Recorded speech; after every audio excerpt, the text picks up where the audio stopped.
바울의 회방자들은 바울 사도가 가짜라고 강조를 했습니다. 그 근거는 뭐냐면은 예수님의 12제자처럼 예수님 옆에서 섬겼던 제자들이 사도지 그 외에는 사도가 아니라 그러면서 바울 사도를 공격을 했습니다. 그 말은 사실입니다. 바울 사도는 예수님 생전에 예수님을 뵙지 못하고 그러나 부활하신 예수님을 아주 뜨겁게 체험해서 부활한 예수님 체험하는 그 경험이 바울 사도 눈을 멀게 하고 또 뜨게 하고 그 삶이 변하게 하고 예수님 회방자였다가 예수님 전하는 놀라운 기적이 일어나게 된 겁니다. 단지 육신의 예수님을 섬기지 못했을 뿐이지 바울 사도는 사도 중에 사도요, 사도다운 사도, 누구보다도 참 주님이 가장 기뻐하시는 그런 종이었던 줄 믿습니다. 바울 사도는 세계 선교의 공을 세웠고 우리는 바울 사도가 아니면 우리의 신앙도 없었고 구원도 없었고 영생도 없었을 겁니다. 신약 성경의 3분의 2 이상을 바울 사도가 기록을 했고요. 바울 사도처럼 복음 때문에 당한 사람도 없고 또 그렇게 비참한 방법으로 죽은 사람도 없었습니다.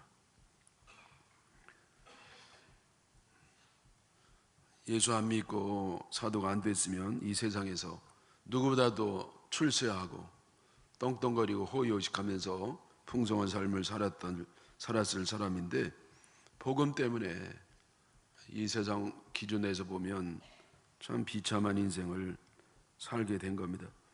순교할 때는 또 참수형을 당해가지고 참수형을 목이 잘리는 이런 끔찍한 방법을 통해서 순교까지 당했습니다.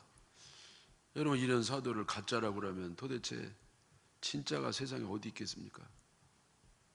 근데 놀랍게도 그 말을 믿고 따르는 사람이 있습니다. 왜 거짓말을 하냐면요, 통하니까.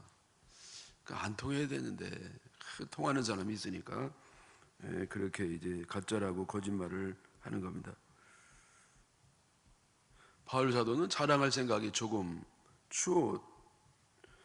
털끝만큼도 없었습니다. 왜냐하면은 자기가 한 것이 아니라 모든 게 하나님의 은혜로 해 주신 것을 누구보다도 잘하는 분이었기 때문에 자랑은 어리석은 것이라고 생각했습니다만은 왜 자랑하느냐? 왜냐하면 교인들이 자꾸 그 거짓말에 넘어가고 자랑에 또 넘어가고 그러기 때문에 바울 사도가 잠시 이제는 눈높이를 낮춰가지고 교인들의 레벨에서 본인도 이제 자랑을 하는 겁니다.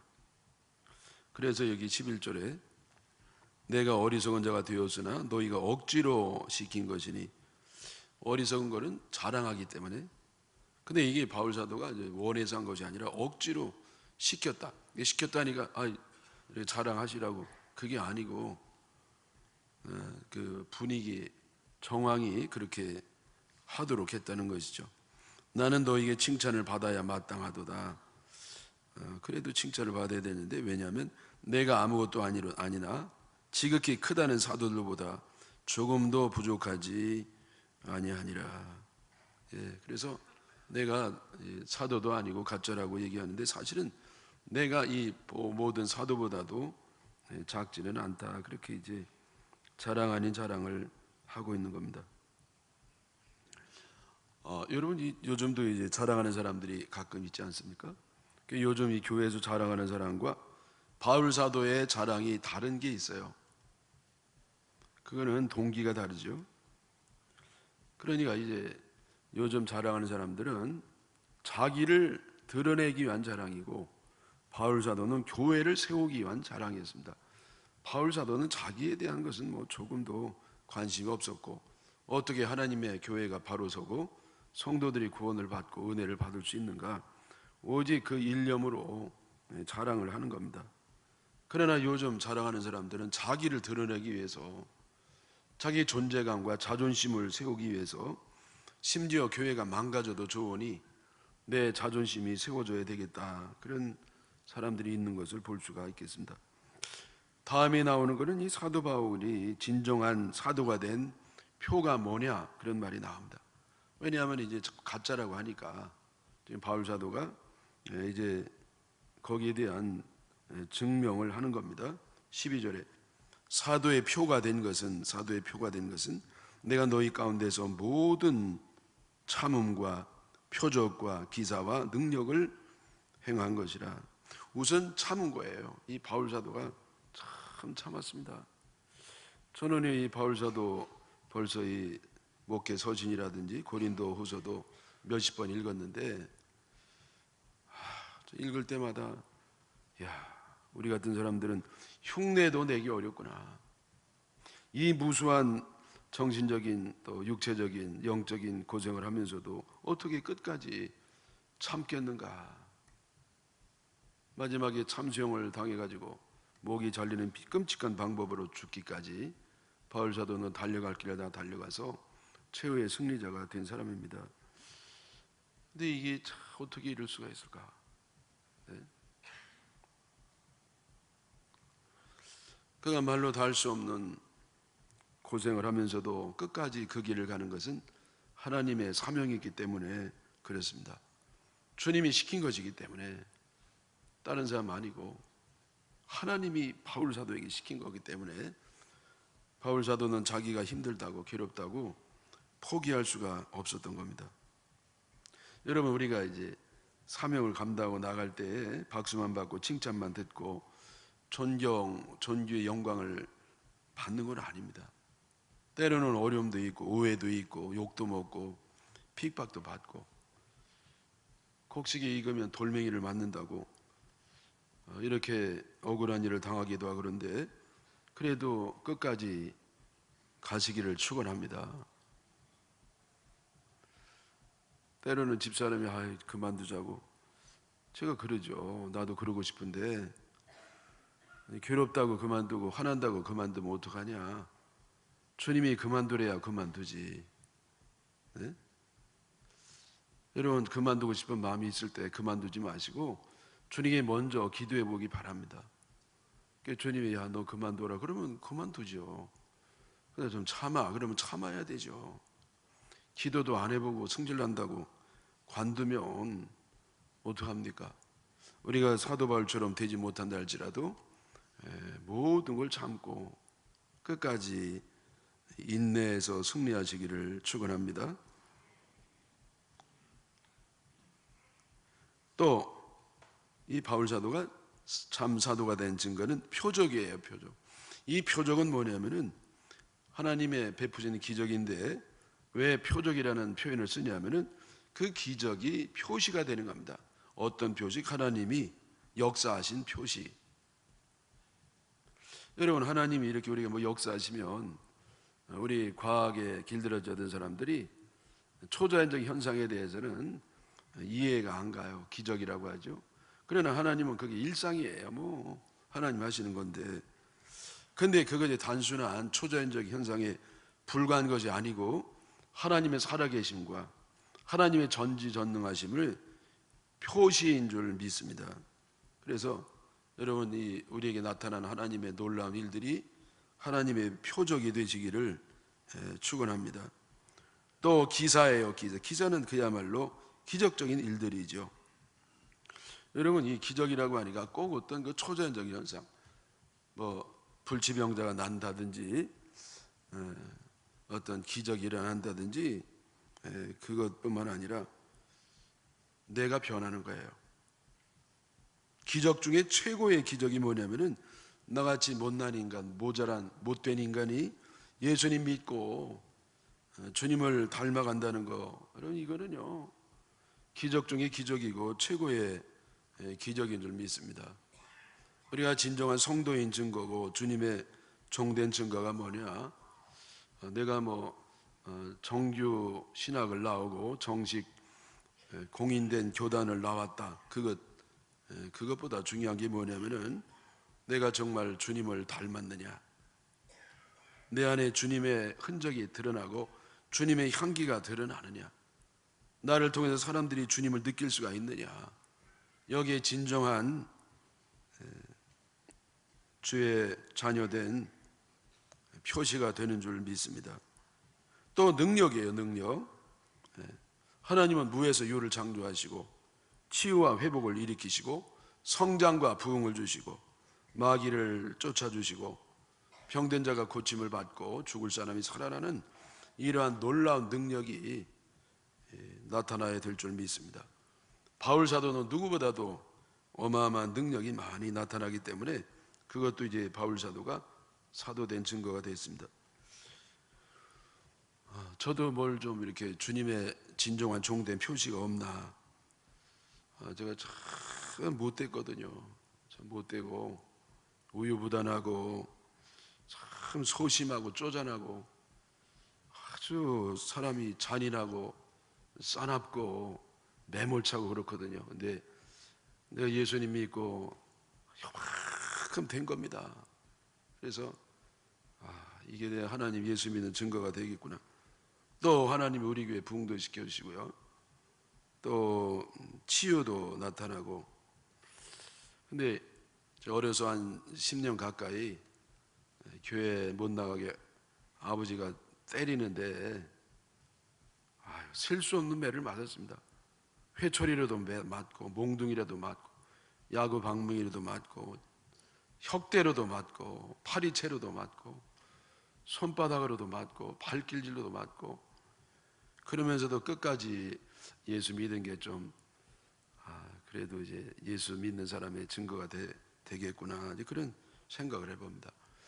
여러분 저는 만물의 찌꺼기 같은 사람이었지만은 하나님이 택하셔서 하나님의 종까지 세우신 것은 정말 기적 중에 기적이요 은혜 가운데 은혜인 줄 믿습니다. 여러분도 그러시죠? 그게 다 이 주님의 사람이란 증거가 우리에게 다 나타나기를 축원합니다. 또 바울 사도는 사도된 증거가 또 있는데 13절입니다. 내 자신이 너에게 폐를 끼치지 아니한 일밖에 다른 교회보다 부족하게 한 것이 무엇이 있느냐? 너희는 나의 이 공평하지 못한 것을 용서하라. 바울 사도가 또 진정한 사도인 증거는 뭐냐면은 너희에게 폐를 끼치지 않았다. 너희에게 내가 짐이 되지 않고 너희에게 이렇게 치대지 않고 너희들의 부담을 지우지 아니한 것, 이것이 내가 사도가 된 증거가 되겠다. 여러분 이 가짜는요 대개 교인을 이용해서 자기 배를 불립니다. 진짜는 자기를 희생해서라도 교인들을 사랑하는, 여기에 진정성이 있는 줄 믿습니다. 사랑이 자기 사랑이냐 남의 사랑이냐. 물론 자기를 사랑하지 않는 사람이 어디 있겠어요. 인간의 본심은 이기심인데 그래서 뭐 생존을 위해서라도 자기 사랑이 있어야 되겠지만은, 그러나 우리가 성령을 받고 하나님 사랑을 받은 사람으로서 좀 이렇게 남을 위해서 사랑하는 그런 것이 하나님의 사랑을 받은 증거인 줄 믿습니다. 그래서 이 바울 사도는 14절 15절에 말하죠. 보라 내가 이제 세 번째 너에게 가기를 준비하였으나 너에게 폐를 끼치지 아니하리라. 내가 구하는 것은 너희의 재물이 아니요 오직 너희니라. 어린아이가 부모를 위하여 재물을 저축하는 것이 아니요 부모가 어린아이를 위하여 하느니라. 그렇죠? 네. 엄마가 애들을 이용해서 막 엄마가 배불리고 애들은 제대로 먹이지도 않고, 그런 엄마는 가짜예요. 진짜 엄마는 자기가 굶는 한이 있어도 애들을 먹이는 그것이 엄마인 것 마찬가지로 진정한 하나님의 사랑의 사도라고 하면 교인들을 이렇게 잘 사랑으로 돌봐주고 그들을 위해서 희생까지도 감내하는 그런 종의 모습인 줄 압니다. 또 15절에도 내가 너희 영혼을 위하여 크게 기뻐함으로 재물을 사용하고 또 내 자신까지도 내어주리니 너희를 더욱 사랑할수록 나는 사랑을 덜 받겠느냐. 내가 너희를 그렇게 사랑했건만 너희들은 왜 나를 이렇게 덜 사랑하느냐. 뭐 이런 경우가 있느냐. 그렇게 자기의 속마음을 이렇게 좀 토로하는 분위기를 느낄 수가 있겠습니다. 저는 이런 말씀 들을 때 어디 좀 숨고 싶은 생각이 정말 있습니다. 이게 목회자가 된다는 것은 주의 종으로서 주님의 통로가 되고 주님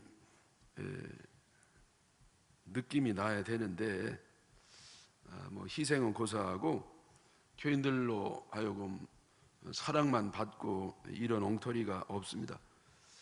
그래서 제가 기도하면서 이게 목사라고 하지만은 뭐 바울 사도처럼 뭐 이건 상관이 없고 그저 뭐 성경 선생이구나. 성경 선생, 성경이라 이렇게 풀어주고 그래도 뭐 신학교에서 오랫동안 공부하고 했기 때문에 좀 이렇게 성경을 풀어주는 그런 정도지, 뭐 바울사도 얘기할 때 꼬박꼬박 거기에다가 자기를 끄집어 넣는, 이게 벌써 이게 교만한 거구나, 그런 생각을 해봅니다.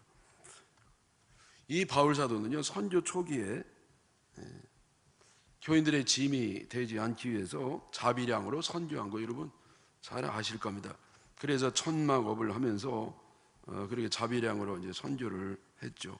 물론 나중에 교세가 많아지면서 또 바울을 돕는 후원자들이 많이 있으면서 목회에만 전념을 하게 되었습니다만은, 초기에는 혹시 선교에 지장을 줄까봐 자비량으로 교회로부터 어떤 생활이나 사례를 받지 아니하고 폐해를 끼치지 아니하고 짐이 되지 아니하고 복음을 전했습니다. 여러분, 얼마나 참 이 감사한 일이고 훌륭한 일입니까? 그러나 이 감사할 일이고 훌륭한 일에도 말이 있어요. 여러분, 기도를 열심히 하면 다 박수만 치느냐? 아니에요. 그 훌륭한 일에도요, 말이 있을 수 있어요. 기도만 하면 다냐? 이렇게 말할 수 있거든요.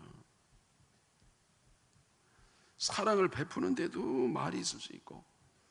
여러분, 말은요, 말할 게 없어서 말 안 하는 게 아니라, 말을 하려는 사람에게는요, 열린 입을 할 수 없이 그냥 아무 때나 말을 하게 되는 겁니다. 그래서 이 바울의 회방자들도 이제 바울 사도의 이 선행에 대해서 안 좋게 얘기하는 겁니다.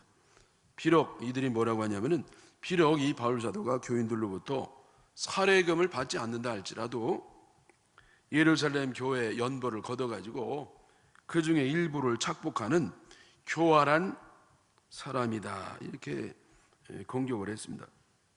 16절이죠.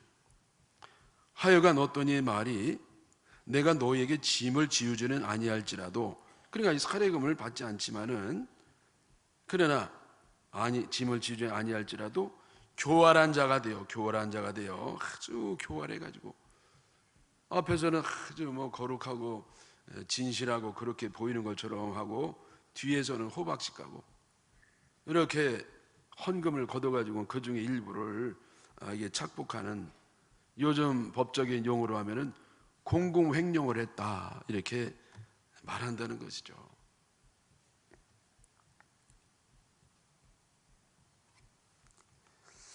여러분, 저는요, 제가 말씀드렸죠, 이 고린도후서를 벌써 수십 번 읽으면서도 이런 말이 있는 줄은 이번에 알았어요. 왜? 여러분, 바울 사도가 이런 사람일 리가 없지 않습니까? 상상할 수도 없는 일인데 이 바울의 대적자 회방꾼들이 글쎄, 이 바울 사도 그 세상에 여러분 사도 바울같이 위대한 사람, 예수님 다음으로 위대한 사람이라고 말해도 될 정도로 그런 사람에게도 무슨 뭐 헌금을 뭐 떼먹었느니, 여러분, 이게 맞는 얘기입니까? 네? 일평생 예수 안 믿고 세상에서 진출했으면 누구보다도 좀 빛나는 삶을 살고 애들 많이 낳고 좋은 환경 속에서 떵떵거리고 호화롭고 멋진 삶을 살 수 있는 사람인데, 예수 믿고 완전히 세상적으로 쫄딱 망한 이런 사람이 뭐 아쉬워서 교회 돈을 그렇게, 그 말이나 됩니까? 네? 여러분, 이 바울 사도에 이렇게 말하는 것은요, 이거는 큰 죄입니다. 어떻게 바울 사도에 이럴 수가 있어요? 뭐가 이렇게, 여러분, 세상적인 거 다 버린 사람인데 뭐 때문에 또 교회 중에 뭐 슬쩍, 여러분, 그런 사람은 능력 안 나와요. 그런 사람에게 이렇게 초대교회 교회가 세워지지 않는 겁니다. 네? 왜 이렇게 생각하냐면 지들 마음이에요. 자기 마음 잡아 남이라고 자기들이 이렇게 할 수 있다는 거죠. 바울 사도는 상상도 못하는 겁니다. 네. 여러분 그렇지 않아요?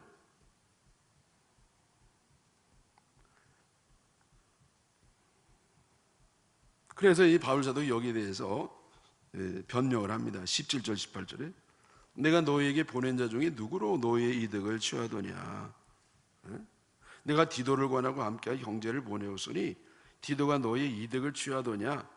우리가 동일한 성령으로 행하지 아니하더냐. 동일한 보조로 하지 아니하더냐. 예. 여러분 이 바울 사도 뭐 자기 얘기는 뭐 할 것도 없어요. 다만 바울 사도가 보낸 신부름 보낸 디도라든지 뭐 그 외에 디도라든지 뭐 여러 제자들이 있었거든요. 자, 이들이 가가지고 그렇게 했더냐?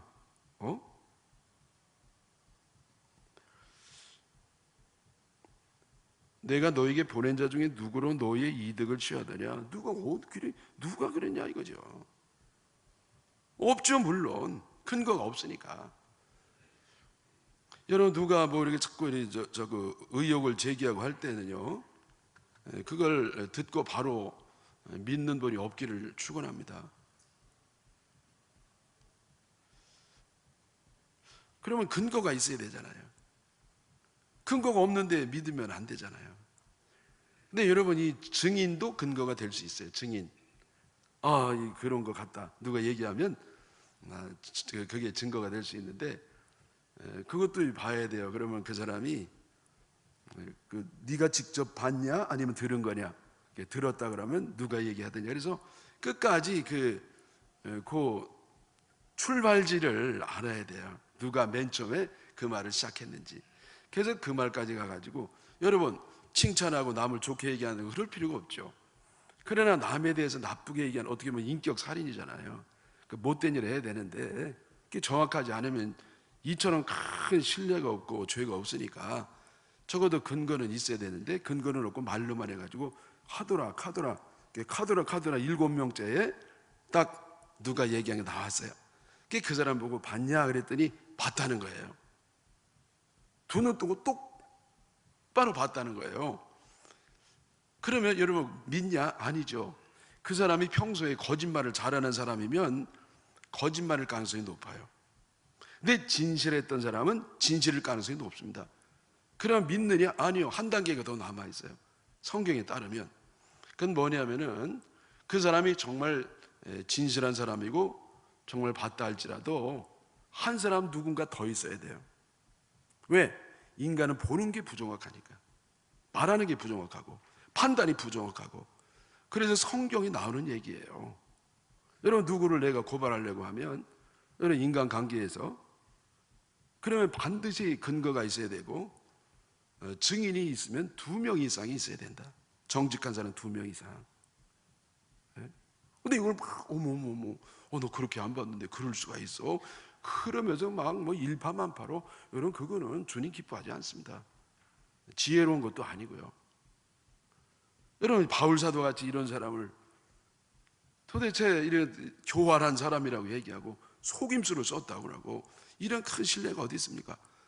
뭔가 이런 의혹을 제기하면 그 자체가 큰 죄입니다. 왜? 왜냐하면 망가뜨리고야 마니까 어느 정도 데미지를 입을 수밖에 없기 때문에 그렇습니다. 그래서 바울 사도가 이렇게 변명을 했습니다. 그랬더니 이 변명에 대해서도 더 비난이 있는 겁니다. 변명을 안 하면 저거 뭔가 수상하다고 그러고, 변명하면 예수님 변명 안 했는데 왜 지가 하냐 그러고, 사도라 그러면서 걸려는 사람은 걸게 돼 있어. 예수님은요 걸게 여러분 예수님은 걸 게 없는 사람이잖아요. 근데 예수님도 걸려가지고 죽임 당한 겁니다. 여러분 걸리는 사람에게는 걸려 줄 수밖에 없어요.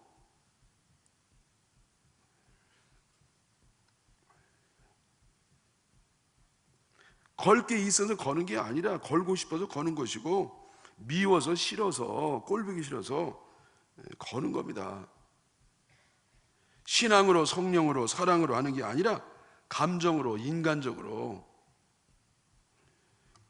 육에 따라서 하는 것이죠. 여러분 이렇게 육에 따라하면 썩어질 열매를 거둘 수밖에 없는 겁니다.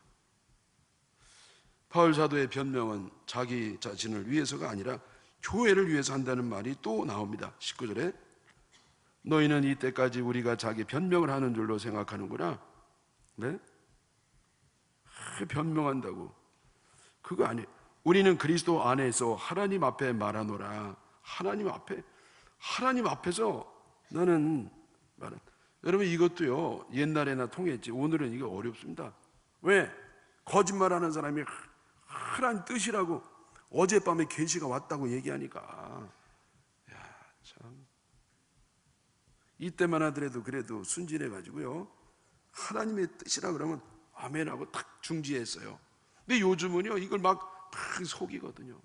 성경책 들고 막 얘기하거든요. 성경책 들고. 여러분 성경책 들고 얘기하는 사람 조심하시기를 바랍니다.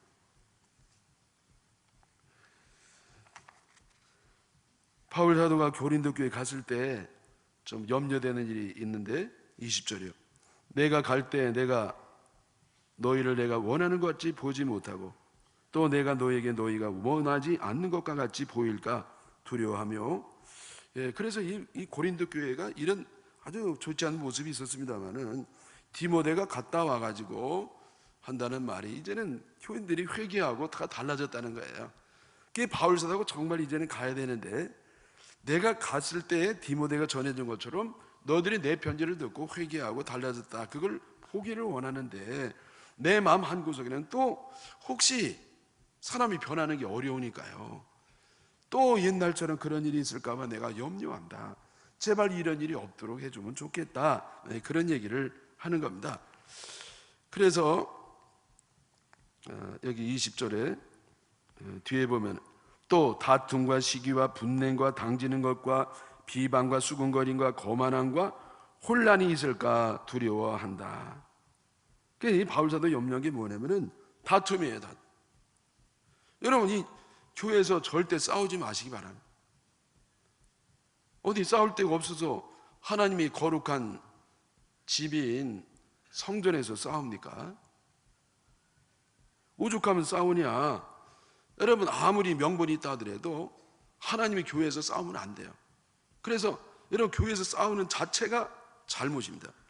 그 다음에 시기가 있을까 두려. 여러분 다툼의 그 내면적 동기는 뭐냐? 시기일 경우가 대부분입니다. 명분을 내세우고 논리를 전개하지만은 그 저희가 사실은 시기인 경우가 대다수입니다. 또 분냄. 여러분 이 화내지 말고 분내지 말아야 돼. 큰 소리 치지 말아야 되고. 네? 우리는요 이렇게 분내고 미워하고 싸울 게 아니라 화해하고 용서하고 참고 덮어줘야 됩니다. 여러분 약점을 볼 때 세상 사람은 짓밟아요. 꼴보기 싫어하고요 그걸 막 침소봉대해가지고 사람을요 아주 무참하게 만듭니다. 교회에서는 그러면 안 된다는 거죠. 교회는 약점을 볼 때 그것을 내가 감싸줘야 돼요. 내가 그 짐을 져야 되고 그게 교회입니다. 그래 분내지 마라. 그 다음에 분당. 이런 교회 안에서 파당을 만들면 안 된다는 겁니다. 여러분 교회는요 내가 있고 서로 사랑하는 게 아니라 한 몸이라고 그랬어요. 예수님이 머리가 되고 우리는 예수님의 지체가 된다. 그게 너는 발이고 나는 손이고 손과 발이 어찌 싸울 수가 있겠습니까? 여러분 눈과 입이 어떻게 싸울 수가 있겠습니까?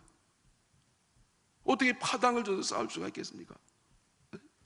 여러분 다리가요 발가락하고 발뼈하고 여기 엉덩이까지 한 편이 돼가지고 손하고 싸운. 여러분 이거는 있을 수가 없는 얘기죠. 교회에 누가 목사 가까운 사람도 있고 목사 먼 사람도 있고 중간에서 나는 여기저기도 아니다. 여러분 이게 교회 아닙니다. 교회는 제가 말씀드린 것처럼 그리스도가 우리의 주인 되시고 우리의 머리가 되시고 서로 사랑으로 하나 된 곳인 줄 믿습니다. 근데 목사님 가까우면 뭐 또 눈치를 보일까 봐 가까이 가지도 못하고. 여러분 가까이 오시기를 바랍니다. 다 가까워야 돼요. 분당을 하면 안 됩니다. 교회는 여기 분당하는 데가 아니에요. 교회는 사랑으로 하나 되고, 아프면 고쳐주고, 화해하고 용서하고 은혜가 넘치는 곳인 줄 믿습니다. 비방이 있을까? 이 비방이 뭐냐면 공개적으로 비난하고 욕하는 겁니다. 여러분, 교회 안에는요 비방하는 데가 아닙니다. 욕할 사람이 없어도 교인을 욕합니까? 네? 하나님의 백성을 비방하는 것은 하나님을 비방하는 것. 수근수근 거리지 마시기 바랍니다. 수근수근은 비방과 비슷한 건데, 수근거리는 것은 드러내지 아니하고 비난하고 욕하는 겁니다. 자기 정체를 드러내지 않아요. 꼭 숨어가지고 피리를 불어요. 그러면 그 피리 소리를 듣고 이렇게 춤추는 사람이 있습니다. 그러면 누가 망하느냐? 춤추는 사람이 망해요. 그럼 피리 부르는 사람은 피리를 챙겨가지고 또 딴 사람 뒤에 가가지고 피리피리 하면 춤추는 사람이 있어요. 그럼 그 사람 망하면 또 피리를 싹 넣고 딴 사람 뒤에 가가지고 삐리삐리 하면 또 춤추다가 망하면, 여러분 이것은 마귀가 하는 방법입니다. 수근수근 거만함. 여러분 성경에 되게 교만이라고 나오는데 여기서는 거만이라는 표현을 쓰는데 우리가 유의를 해야 됩니다. 거만이 뭐냐? 거만은 교만 중에 최고의 교만인데 자기가 으뜸이 돼야 되는 겁니다. 아나무인이에요. 오만불순하게 짝이 없고. 여러분 제일 기분 나쁜 게 뭐냐면 남을 얕보고 깔보는 겁니다. 이 세상에 얕보고 깔봐도 될 사람은 아무도 없습니다. 왜? 하나님이 만드셨으니까. 하나님의 작품이니까. 여러분 하나님의 작품을 욕하는 것은 하나님을, 그를 만든 하나님을 깔보는 게 되는 겁니다. 네? 이 거만한 사람의 특징은 뭐냐면은 자기보다 높은 사람을 용서를 못해요. 최악의 권위자와 싸울 수밖에 없습니다. 이 거만하니까. 자기가 최고가 되지 않으면 싸우는 겁니다. 그래서 이게 문제가 되는 겁니다. 여러분 그래서 하나님의 백성들을 괴롭히지 마시고 하나님이 세운 종을 괴롭히지도 마시고, 그건 하나님을 괴롭히는 것이 되기 때문에 그렇습니다. 주님이 다 아시죠. 그래서 이런 일이 일어날 때 어떤 일이 일어나냐? 혼란스러운 겁니다. 혼란. 교회의 질서가 없어지고 은혜스럽지 못하고 사랑스럽지 못하고 평화롭지 못하고 시끄럽고 혼란스러운 일들이 일어나는데, 왜 이런 일이 일어나느냐? 다투고 시기하고 분내고 분당하고 비방하고 수군거리고 거만하기 때문에. 그래서 바울 사도가 이 고린도에 갈 때 이런 일이 없기를 바란다.